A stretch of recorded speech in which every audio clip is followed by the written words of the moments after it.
Hello everyone, it's Imran here. Welcome back to another video. So, I am going to react to another fan-made Thomas audio story by Kiefer Adams. This one was uploaded 4 hours ago earlier today, and this is episode 11 of season 5. And this one I've been looking forward to since it was announced last week, which is called Clawing It Back. Yep, you read the title, Clawing It Back. So this is another Diesel 10 audio story. It is. And this is going to tell what happened to the events of Diesel 10 between the events of Thomas and the Magic Railroad and Calling All Engines in the TVS timeline. So, yesterday I reacted to the Basil Rise Again audio story. If you want to see me check that out, I will have it up in the top right corner of your screen, and I really did enjoy it. I did. I was, and you know what? I was just like to myself, why not? Why not? I go ahead and I was like, you know what? I really enjoyed that story. Why don't I can't wait to react to Clawing It Back, because I did react to a Pinch of 10 last year. I did, which was the first story of Kiefer's of season 3 of Kiefer's audio stories. It was. I will have my stat in the top right corner of your screen as well. That's how long it's been. But yeah, so I always wondered what happened to Diesel 10 between the events of Magic Railroad and Calling All Engines, and it seems that Kiefer is going to tell me, well, at least what happened in his canon between Magic Railroad and Calling All Engines. So let's just see what happened to Diesel 10, shall we? Link to the original video I'm reacting to in the description down below as always. So without further ado, let's just go ahead and get straight into this.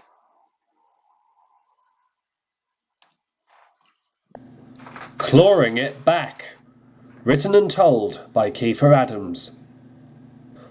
When the Fat Controller returned from a recent holiday, he was shocked to learn that there was one extra engine that had arrived while he was away. He had originally ordered 2 shunters to do Edward's work, but soon discovered that someone else had returned. Oh. The Fat Controller arrived at the docks, where he came across a garbage barge. In it was a bruised, battered and grubby Diesel 10. "I thought I made it clear you were not welcome to my railway," the Fat Controller thundered. "I don't know what you're talking about," Diesel 10 groaned. "I don't remember what happened or how I got here." "That's no excuse," interrupted the Fat Controller. Must have lost his memory a little bit. "You can play your games with me all you like, but I will not tolerate this deceit. You will be sent to the works to be mended. Once you're repaired, I will decide what to do with you." The Fat Controller turned and walked away. Cranky lifted Diesel 10 out of the barge. Gordon was the only engine brave enough to take the battered warship Diesel to the works. Oh. In truth, Diesel 10 really couldn't remember what had happened. The last thing he remembered was falling off the Big Dipper, the largest viaduct on the island, and landing in the garbage barge. The hydraulics of his claw had been damaged beyond repair, so they had to be made from scratch all over again. Wow. Diesel 10 didn't like being at the works. His mind felt groggy, and he was trying to recollect what had happened. But So basically, Diesel 10 basically kind of lost consciousness. He did after falling into that barge, and because as a result, he doesn't remember where he is. He doesn't remember anything about chasing Thomas and Lady and Burnett Stone. His memory's just basically gone to mush. It has. He found that he couldn't. He was surprised when some of the engines puffed past him at the works, giving him cold and dirty looks. Some, like James and Henry, made rude remarks about him being dangerous and unreliable. But Diesel 10 was in a lot of pain to even respond. Ooh. It took a few years, but at last Diesel 10, claw and all, was finally repaired. The Fat Controller sent him to the scrapyards, where he knew for the time being Diesel 10 would be out of the way and not causing any more trouble.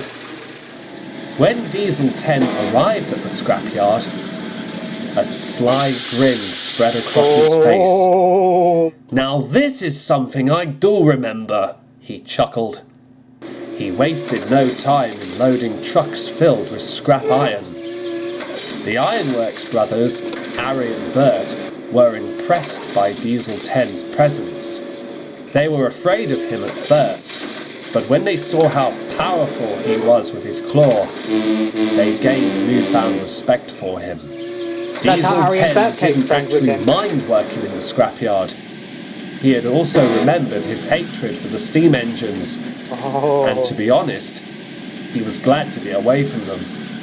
All I need is this scrapyard, good old Pinchy, and my wits and humour, he chortled to himself. Only the claw didn't seem to agree, as it thumped on Diesel 10's roof. Ouch! Ooh. Not Pinchy! I hate it when you do that, he grunted.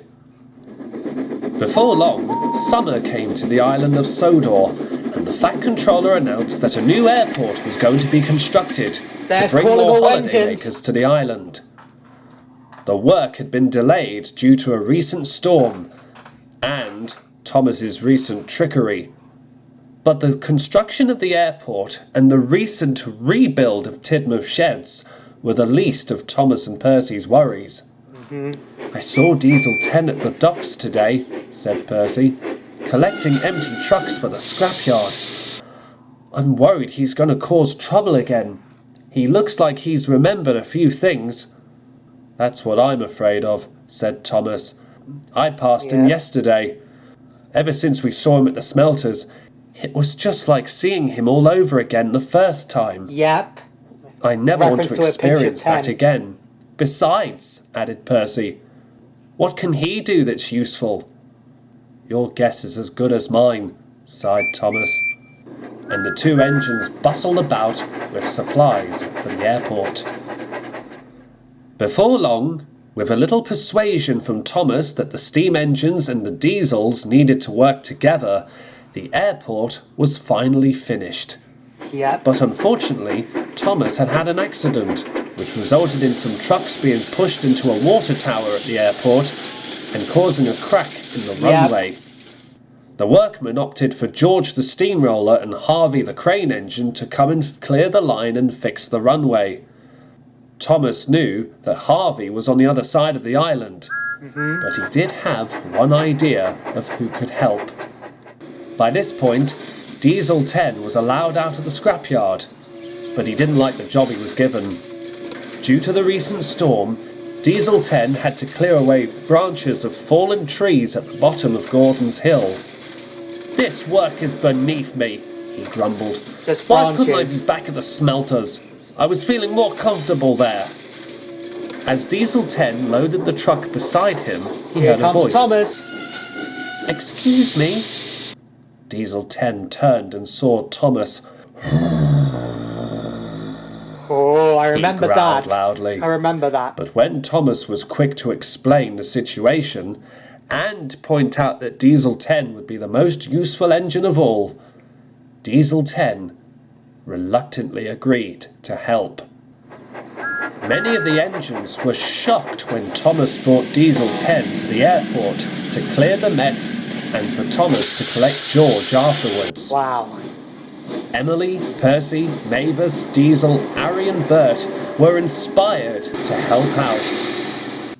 Soon, the runway was mended and the first aeroplane had landed at the airport.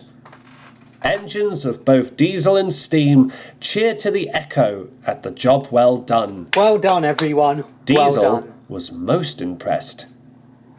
You know, Diesel 10, some of us may have underestimated you, he said. We certainly didn't at the scrapyards, said Harry. Here, do you think you can lead us to a better future? Asked Bert.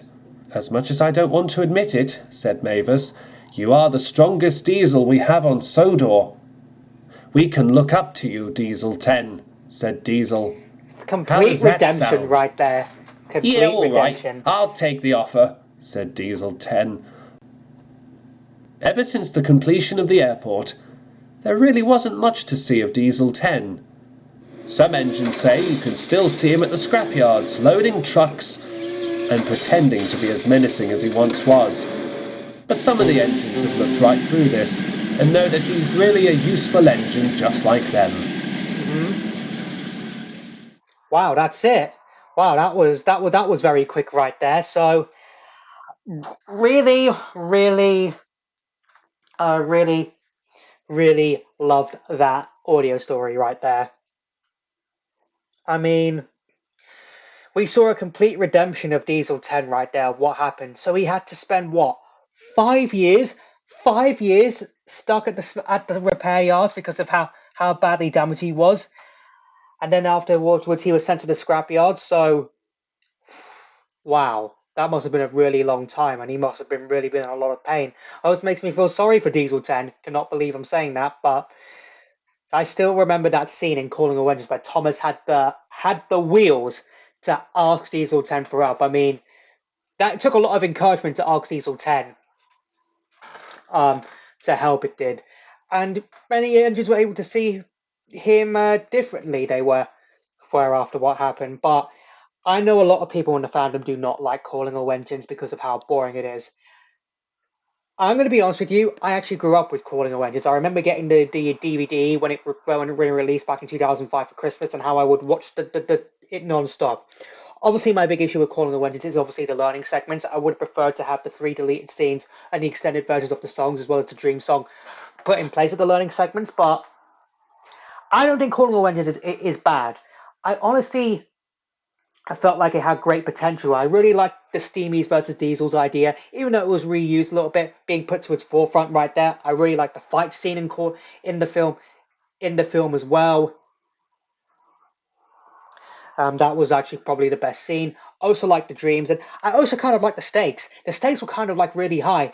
This was a chance for the island to get more popular. It was, given the fact it was very popular in the books. It was the stakes were really high, and the fact that Thomas and Mavis were able to encourage the Steamies and Diesels to work together, I think, was quite good. One thing that a fan did suggest, that I did see a fan suggest, was that the event of the Railway series story Super Rescue was incorporated into the events of Calling All Engines, where although the Steamers and Diesels were able to work together, there was still some tension, and they kind of traded insults at each other. But it wasn't until when Henry had his experience with Bear and Spam Can that they were able to fully be able to work together. And I actually quite like that. But what do you think you make of Calling All Engines as a whole? And if you could change it up, how would you change it up? Would you change it up like how I would have? Let me know in the comments down below. Would love to hear your thoughts. But this was a good sequel to A Pinch of 10. 10 it was. Great to see what happened with Diesel 10 between Magic Railroad and Calling All Engines in Kiefer's canon timeline. And I'm going to be honest with you, out of the 2 audio stories this weekend, I would definitely say Clawing It Back was my favorite out of the 2. I still like Battle Rise to Rescue. It comes in as a close second, but Clawing It Back went that one step further. It did. Went that one step further.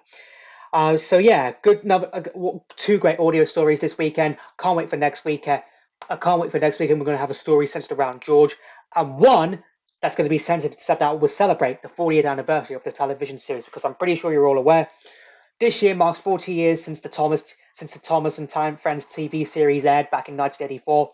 There are a few events planned for it. I wonder if anyone in the fandom is planning any events events for it, but let's hope so. I mean, next year will be the 80th anniversary of the franchise as a whole, but this year let's focus on the 40th anniversary of the television series, everyone. Let's focus. But that's just me rambling, so I'm going to end this video right here. You do want to see any of my previous Thomas reactions, whether it's an audio story or a train adaptation, I will have a playlist up in the top right corner of your screen right now. So I hope you enjoyed this video. If you did, hit that like button for me. Let me know in the comments down below what you thought this audio story I reacted to. Also let me know in the comments down below what other videos you want me to react to next. Follow me on Instagram, follow me on TikTok. Links to both of them will be in the description down below. Share this video. Subscribe if you're new here. Ring that bell to get notified when I upload new videos, when I post in the community tab, and I can confirm that I've officially regained access to advanced features, meaning you now can access my Instagram or TikTok accounts from the description down below. I'll also try my best to pin some of you guys' comments if I like one of them, or leave a pin comment of my own. So let's hope I can keep advanced features this time. Fingers crossed. And I'll see you all in the next one. Bye.